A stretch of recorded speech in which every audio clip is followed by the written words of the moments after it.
Assalamualaikum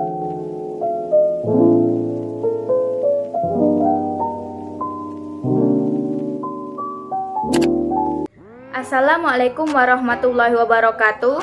Perkenalkan, nama saya Reza Artanevia dengan NIM 1911146 dari Fakultas Tarbiyah, Program Studi Pendidikan Agama Islam, Institut Agama Islam Negeri Syekh Abdurrahman Siddiq, Bangka Belitung. Di sini saya akan menjelaskan materi mengenai kajian konseptual media dan sumber belajar sebagai memenuhi salah satu tugas mata kuliah pengembangan media dan sumber belajar.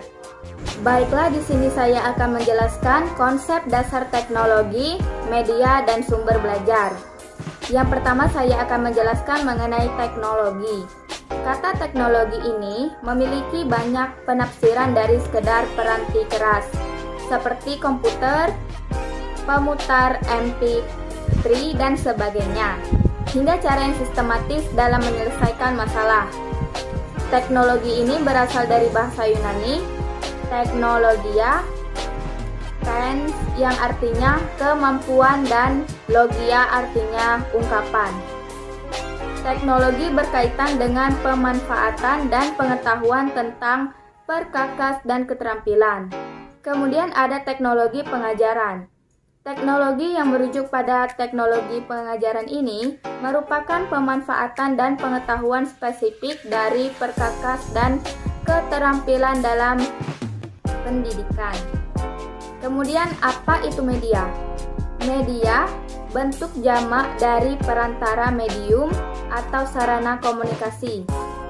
Media berasal dari bahasa Latin medium yang artinya antara, merujuk pada apa saja yang membawa informasi antara sumber dan penerima. 6 kategori dasar media yaitu teks, audio, visual, video, perekayasa atau benda-benda, dan orang. Tujuan dari media adalah untuk memudahkan komunikasi dan belajar. Kemudian ada format media. Format media merupakan bentuk fisik yang di dalamnya pesan disertakan dan ditampilkan. Kemudian apa itu sumber belajar? Sumber belajar sebagai semua sumber atau data manusia dan barang yang dapat dipakai oleh pelajar sebagai suatu sumber tersendiri atau dalam kombinasi untuk memperlancar belajar.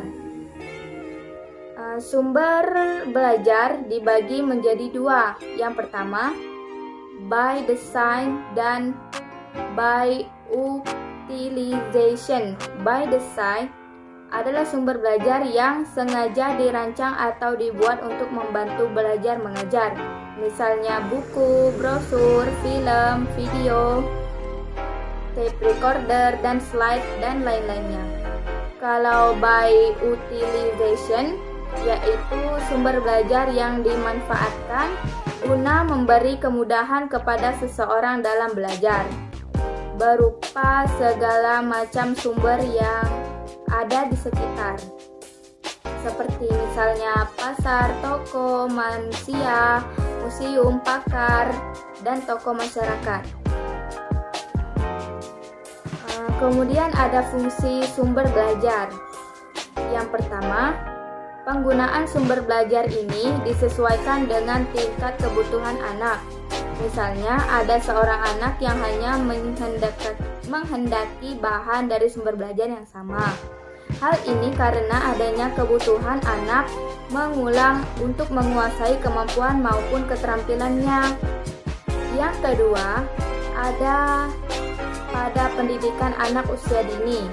Fungsi sumber belajar yang ini lebih cenderung memberikan kesempatan pada proses bersosialisasi anak ini untuk mendapatkan karya pengetahuannya dengan menggunakan alat, buku, narasumber, ataupun tempat. Dan yang terakhir, fungsi sumber belajar ini untuk meningkatkan perkembangan anak dalam berbahasa melalui komunikasi dengan mereka tentang hal-hal yang berhubungan dengan sumber belajar ataupun hal lain sebagainya. Kemudian ada kriteria pemilihan. Ada pemilihan format media dan faktor-faktor yang harus dipertimbangkan. Yang pertama, teknologi dan media itu sendiri. Yang kedua, keragaman peserta didik. Misalnya pembaca, bukan pembaca, atau lebih suka mendengar. Yang ketiga, ada tujuannya yang harus dicapai. Misalnya kognitif, afektif, kemampuan motorik. Yang keempat, keadaan pengajaran. Misalnya kelompok besar, kelompok kecil, ataupun pengajaran mandiri. Dan yang terakhir ada kemampuan menyajikan dari tiap-tiap format media, misalnya visual diam dan visual bergerak dan lain sebagainya. Kemudian ada pengajaran dan belajar mengajar. Bahan-bahan pengajaran merupakan benda-benda spesifik yang digunakan dalam sumber belajar yang mempengaruhi kegiatan pelajaran siswa. Misalnya materi penjumlahan yang sederhana untuk tingkat SD, dikembangkan program peranti lunak komputer yang memungkinkan para siswa untuk mengulang melihat materi. Baiklah, kemudian ada rangkaian kesatuan konkret. Yang pertama, pengalaman konkret dan pengalaman abstrak. Kalau pengalaman konkret ada partisipasi dan observasi.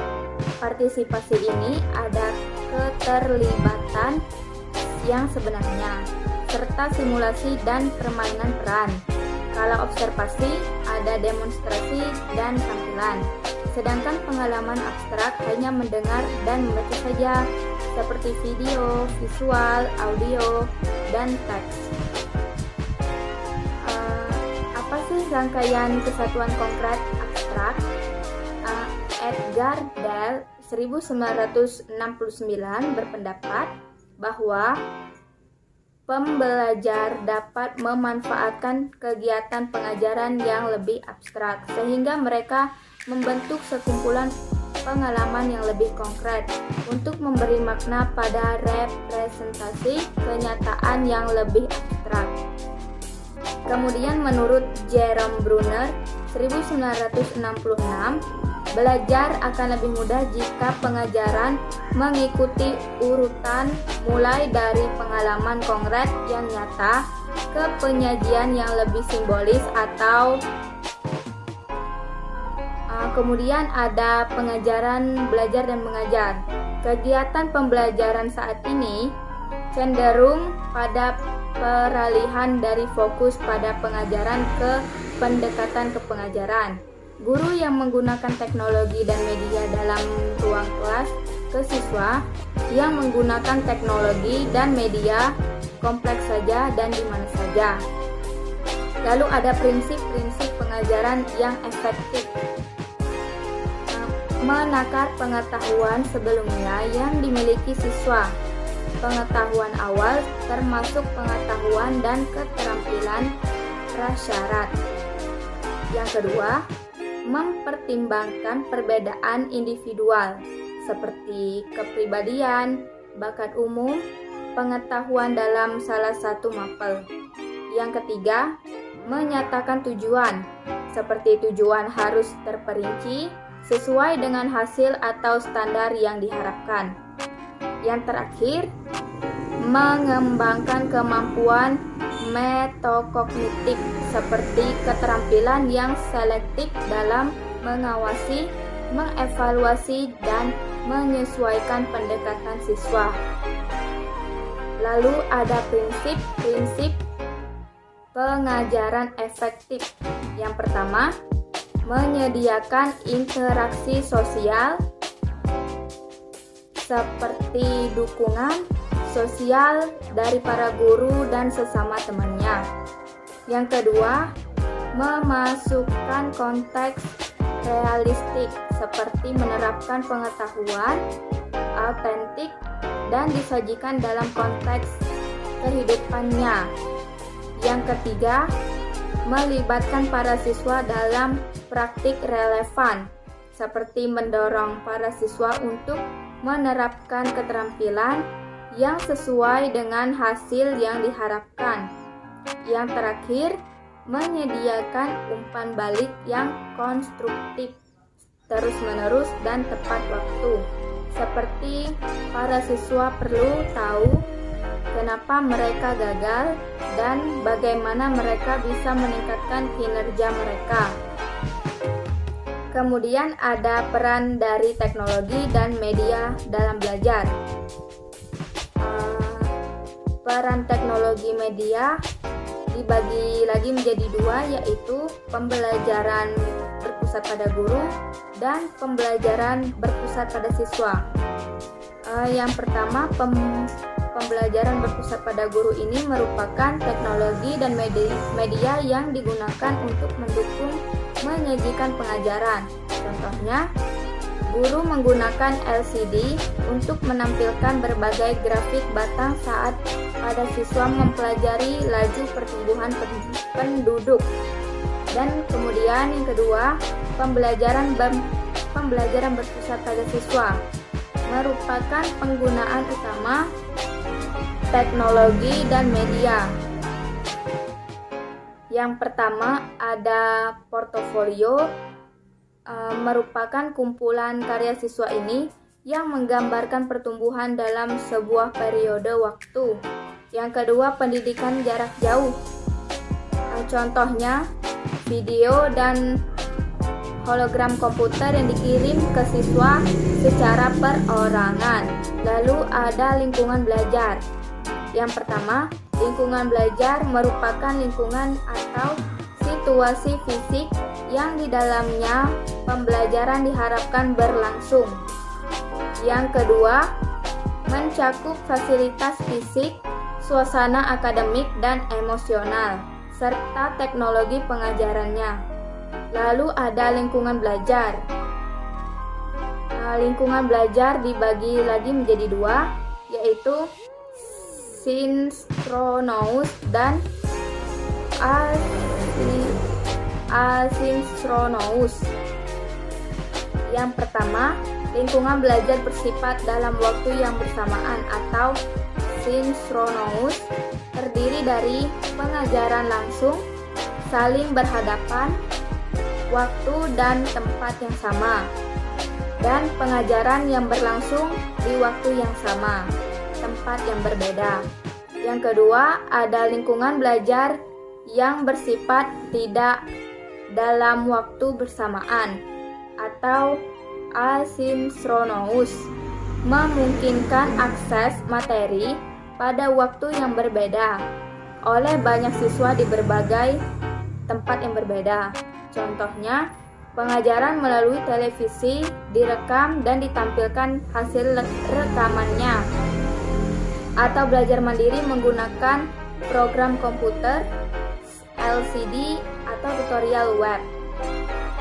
Maka dari itu, pemanfaatan teknologi dan media akan efektif jika kita memiliki pemahaman dasar tentang bagaimana siswa belajar. Dan keefektifan teknologi dan media bergantung pada perencanaan dan pemilihan sumber daya yang tepat dan cermat. Sekian yang dapat saya sampaikan. Mohon maaf apabila ada salah perkataan dan perbuatan. Terima kasih atas perhatian dan partisipasi saudara-saudara. Wassalamualaikum warahmatullahi wabarakatuh.